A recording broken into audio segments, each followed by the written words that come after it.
Աշխարհի ամենահարուստ հային են կալանավորել, կարճ ձեր կարծիքը։ Շեղում ես այդ մասին գրել եմ, շեղող գործողություն է, միայն թե շեղեն մեր ուշադրությունը ամենակարևոր անվտանգության խնդիրներից։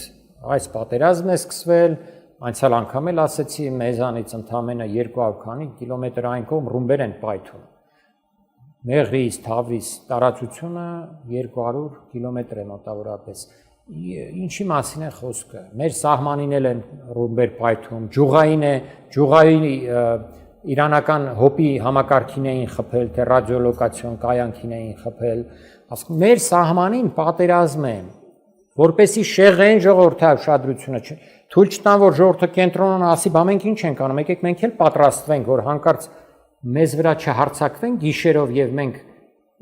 չիմանանք ինչ անենք, որպեսի դանեն կաթողիկոսի դեմ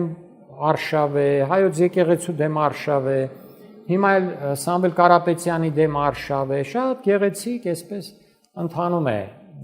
Հիմնական նպատակը շեղելն է, իհարկե կան ուրիշ նպատակներ էլ, Սամվել Կարապետյանի վրա այդ հարձակումներով դարձյալ պատրվակներ են մատուցում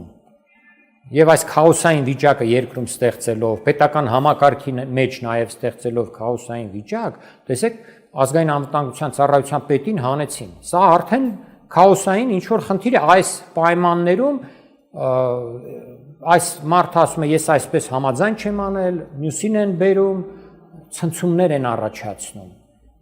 Պատրվակներ են ստեղծում նաև դրսի համար, արևմուտքի, Ռուսաստանի համար, որ վաղը եթե Ադրբեջանը հարձակվի,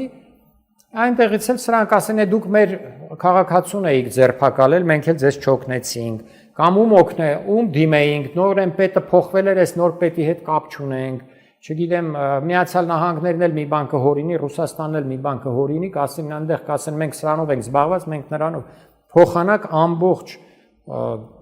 իր արտաքին գործողությունների, ուրեմն գործերի գերատեսչությունը, պաշտպանության գերատեսչությունը զբաղված լինեն միակ ամենակարևոր հարցով Հայաստանի եւ հայ ժողովրդի անվտանգությունը հնարավորինս ամուր պաշտպանելու խնդրով։